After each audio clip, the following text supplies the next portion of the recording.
ភ្លើងទោះបីជាវាឆេះចាញ់ពីទៀនតូចមួយក៏ដោយក៏វាមានអំណាចអាចដុតបំផ្លាញព្រៃឈើទាំងមូលឲ្យคล้ายជាភេសផង់បានដែរហើយចិត្តរបស់មនុស្សយើងក៏ដូចគ្នាជួនកាលរឿងរ៉ាវដែលធ្វើឲ្យយើងមិនពេញចិត្តគឺមានទំហំតូចប៉ុន្តែប៉ុនមួយជុលប៉ុណ្ណោះប៉ុន្តែដោយសារតែយើងខ្វះសតិហើយយើងក៏បណ្ដោយឲ្យភ្លើងនឹងនៃកំហឹងនឹងវារាលដាលដុតបំផ្លាញសេចក្តីល្អដុតបំផ្លាញទំនាក់ទំនងដុតបំផ្លាញសេចក្តីសុខរបស់យើងខ្លួនឯងឲ្យវិនាសអន្តរាយអស់ទៅហើយថ្ងៃនេះផងដែរយើងនឹងមាននិយាយអំពីការបង្ក្រាបកំហឹងនោះទេតែយើងនឹងមកនិយាយអំពីការយល់ដឹងអំពីកំហឹងហើយព្រោះនៅក្នុងផ្លូវធัวកាលណាយើងយល់នោះទុកនឹងរលត់ទៅដោយឯងណាហើយមានពាក្យប្រៀបធៀបដែលមានន័យមួយនៅក្នុងពុទ្ធសាសនាបានលោកបានពោលថាការខឹងក្រោធគឺប្រៀបបានទៅនឹងការចាប់យកដុំធ្យូងដែលកំពុងតែឆេះណាក្តៅកគុកនៅក្នុងដៃដើម្បីគប់ទៅដាក់អ្នកដទៃហើយមុននឹងធ្យូងនឹងទៅដល់គោលដៅហើយតើអ្នកណាជាអ្នករលាក់មុនគេហើយគឺជាដៃរបស់យើងនឹងឯងអញ្ចឹងរឿងមួយក៏ប្រៀបបានទៅនឹងការផឹកថ្នាំពុលដែលរំពឹងថានឹងឲ្យអ្នកដទៃស្លាប់ហើយចំនួនពេលដែលយើងខឹងនរណាម្នាក់ណាយើងដេកមិនលុកយើងបានមិនឆ្ងាញ់បេះដូងយើងលូតញាប់មុននេះ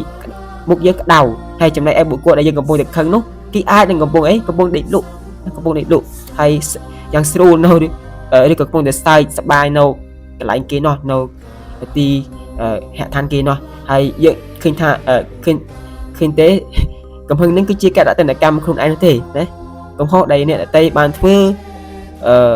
មានថាកំហុសដែលអ្នកដទៃបានធ្វើណាហើយតើវាសមហេតុផលអីទេដែលយើងត្រូវធ្វើបាបរាងកាយនិងចិត្តវិញ្ញាណខ្លួនឯងបែបហ្នឹងណាហើយដើម្បីឲ្យកាន់តែច្បាស់អាត្មាភាពសូមលើកយករឿងនិទានមួយក្នុងសម័យពុទ្ធកាលមកធ្វើជាកតិពិចារណាហើយសម័យមួយនោះមានព្រាហ្មណ៍ម្នាក់ដែលមានចិត្តចរណានឹងព្រះសម្មាសម្ពុទ្ធយ៉ាងខ្លាំងថ្ងៃមួយគាត់បានដើរទៅរកព្រះពុទ្ធហើយឈរជាប្រមាថព្រះអង្គដោយពាក្យអសុរោះជាច្រើនហើយគាត់ជេរតាំងពីដើមរហូតដល់ចប់នោះព្រះពុទ្ធទ្រង់គង់ស្ងៀមព្រះភិក្ខស្ងប់ឬទ្រង់ញញឹមដាក់ព្រាហ្មណ៍នោះហើយព្រាហ្មណ៍នោះក៏ឆ្ងល់ហើយសួរថាព្រះសមណគោតមខ្ញុំជាលោកខ្លាំងម្លេះហើយអ្វីបានលោកមិនខឹងឬមួយលោកខ្លងមិនលឺអ្វីដែលខ្ញុំនិយាយព្រះពុទ្ធទ្រង់ត្រាស់សួរទៅវិញដោយសម្លេងទន់ភ្លន់ថាអូព្រះព្រាហ្មណ៍ប្រសិនបើអ្នកទិញកាដូមួយឬក៏ទិញនំចំណីមួយដើម្បីយកទៅផ្ញើញាតិមិត្តរបស់អ្នកប៉ុន្តែបើសិនជាញាតិមិត្តរបស់អ្នកមិនទទួលរបស់អ្នកនោះទេតើកាដូនោះនឹងធ្លាក់ទៅជារបស់នរណាហើយព្រាហ្មណ៍ក៏ឆ្លើយថាបើគេមិនទទួលរបស់នឹងក៏ត្រូវជារបស់ខ្ញុំវិញដែរព្រោះខ្ញុំជាអ្នកទិញវាហើយព្រះពុទ្ធទ្រង់ត្រាស់តបថាដូចគ្នាដែរព្រាហ្មណ៍ពាក្យជេរប្រមាថនិងកំហឹងដែលអ្នកបានក្រវែងដាក់តថាគតអំបាលមាញ់ណាតថាគតមិនទទួលទេដូច្នេះកំហឹងទាំងនោះវានៅតែជារបស់វាត្រឡប់ទៅរកអ្នកវិញទាំងអស់អញ្ចឹងរឿងនិទាននេះបានបង្រៀនយើងនៅមេរៀនដ៏ធំមួយកំហឹងមិនមែនជារបស់យើងទេប្រសិនបើយើងមិនទទួលយកវាហើយនៅក្នុងជីវិតរបស់រស់នៅប្រចាំថ្ងៃពេលមានគេមកនិយាយមិនល្អដាក់យើង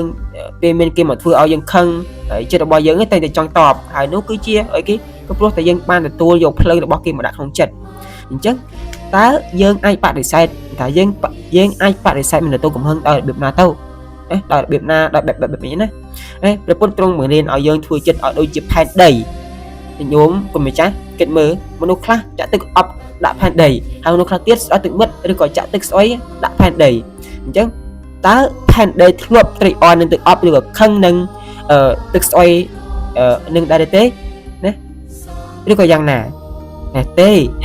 អត់ទេផែនដីនឹងតែស្ងៀមទេនឹងស្ងៀមព្រោះអីព្រោះផែនដីនឹងថាខ្លួនឯងធំទូលាយណាស់ទឹកស្អុយបន្តិចបន្តួចមិនអាចធ្វើឲ្យផែនដីកង្វក់បានឡើយបើយើងចិត្តរបស់យើងក៏ដូចគ្នាផងដែរបើយើងពង្រីកចិត្តឲ្យទូលាយដោយក្តីមេត្តានោះពាក្យសម្ដីរបស់អ្នកដទៃក៏ប្រៀបដូចជាទឹកមួយដែលចាក់ចូលក្នុងមហាសមុទ្រផងដែរហើយវាមិនអាចធ្វើឲ្យមហាសមុទ្រនឹងប្រែប្រួលបានឡើយណាមិនអាចប្រែប្រួលបាននោះទេអញ្ចឹងទោះជាយ៉ាងណាយើងជាពុទ្ធជនមិនទាន់អស់កិលេសនៅពេលដែលភ្លើងឆេះភ្លាមយើងប្រហែលជាគេជ្រោកទឹកមិនទាន់មែនអត់ទាន់នោះទេដូច្នេះហើយសូមសាកល្បងវិធីខាងក្រៅនេះផងដែរដែលនឹងលើកយកមកឥឡូវនេះណាសាមញ្ញនោះទេហើយទោះនោះគឺការនៅស្ងៀមនឹងតាមដានខ្យល់ដង្ហើមណាខ្យល់ដកដង្ហើមរបស់យើងការនៅស្ងៀមនឹងតាមដានខ្យល់ដង្ហើមរបស់ខ្លួនឯងនៅពេលដែលកំហឹងណាកើតឡើងវាមិននៅស្ថិតស្ថេរជារៀងរហូតនោះទេវាមានពេលកើតហើយក៏វាមានពេលវានឹងមានពេលរលត់ទៅវិញផងដែរឬក៏អនិច្ចំណាអនិច្ចំទូនាទីរបស់យើងមិនមែនលោតទៅពលរដ្ឋផ្លូវនោះទេ តែគឺឈរមើលភ្លើងនោះណាឈរមើលភ្លើងនោះហើយដកដង្ហើមចូលដឹងថាអូចិត្តកំពុងតែក្តៅដកដង្ហើមចេញដឹងថាចិត្តកំពុងតែក្តៅហើយកុំនិយាយរឿងអ្វីទាំងអស់កុំធ្វើអ្វីទាំងអស់គ្រាន់តែឈរមើលវាណាឈរមើលតែប៉ុណ្ណោះមួយសន្ទុះអីក្រោយមកញាតិញោមនឹងឃើញថាអូកំហឹងនឹងថយចុះបន្តិចម្ដងបន្តិចម្ដងរហូតដល់វារលត់បាត់ទៅវិញដោយឯងអានេះគេហៅថាខន្តីឬក៏សេចក្តីអត់ធន់ការអត់ធ្មត់ខន្តីឬសេចក្តីអត់ធ្មត់អញ្ចឹងការអត់ធ្មត់ហ្នឹងមិនមែនជាភាពកំសាន្តទេតែជាកម្ពូលនៃកម្លាំងរបស់អ្នកមានបញ្ញាណាជាកម្ពូលមានថាខ្ពស់ណារបស់អ្នកមានបញ្ញាយើងអត់ហៅថាកំសាន្តបានទេមិនមែនជាកំសាន្តទេតែជាកម្ពូលនៃប្រាជ្ញាកម្ពូលនៃបញ្ញាហើយអ្នកដែលឈ្នះសត្រូវ10000នាក់ណាបើសិនជាយើងនិយាយពីអ្នកដែលឈ្នះសត្រូវ10000នាក់មានខ្លាំងស្មើនឹងអ្នកដែលឈ្នះចិត្តកំហឹងរបស់ខ្លួនឯងបានឡើយណាគឺយើងយកពេលបំពេញគ្នាណាដូច្នេះហើយយើងឈ្នះចិត្តខ្លួនឯងគឺឈ្នះអ្វីៗគ្រប់យ៉ាងណាឈ្នះអ្វីៗគ្រប់យ៉ាងដូចជា10000នាក់ថ្ងៃអញ្ចឹងជាទីបញ្ចប់សូមគុណម្ចាស់ញាតិញោមចងចាំថាជីវិតយើងនឹងគឺខ្លីណាស់ហើយអាចជា10ឆ្នាំមាន10ដងនោះទេហើយឬក៏មាន4 2 10 20 30 2 3 4ដងណា5 6 8ដងរហូតដល់10យើងដឹងថាយើងស្ថិតនៅក្នុងដំណាក់កាលណានោះទេណាដំណាក់កាលនោះទេអញ្ចឹង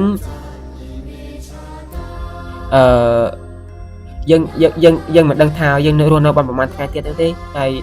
អញ្ចឹងយើងតែស៊ូថាតើយើងគូចំណាយពេលវេលាដែលនៅសេសសល់ហ្នឹងណាយើងយកទៅដុតរស់ខ្លួនឯងដោយកំហឹងឬក៏ចំណាយវាដើម្បីសាងសេចក្តីសុខអញ្ចឹងសូមយកចិត្តមេត្តារបស់យើងមកដាក់ជំនួសចិត្តទស្សៈហើយសូមយកស្នាមញញឹមមកដាក់ជំនួសមុខកញ្ញើហើយសូមចងចាំរឿងកាដូរបស់ព្រាហ្មណ៍នោះខាងលើដែលយើងបរិយាយណាចងចាំអានឹងជានិច្ចជាកាលមកអញ្ចឹងបើគេឲ្យរបស់មិនល្អទេបើយើងមិនទទួលរបស់ហ្នឹងត្រឡប់ទៅរកគេវិញហើយនេះគឺជាវីដេអូនៃទាក់ទងទៅនឹងភ្លើងក្នុងចិត្តណាភ្លើងក្នុងចិត្តហើយសូមអនុមោទនាហើយនឹងសូមឲ្យភ្លើងកំហឹងទាំងឡាយក្នុងចិត្តរបស់លោកអ្នកទាំងអស់គ្នាត្រូវបានបន្លាត់ឲ្យទឹកធัวត្រជាក់ត្រជុំចាប់តាំងពីពេលនេះទៅ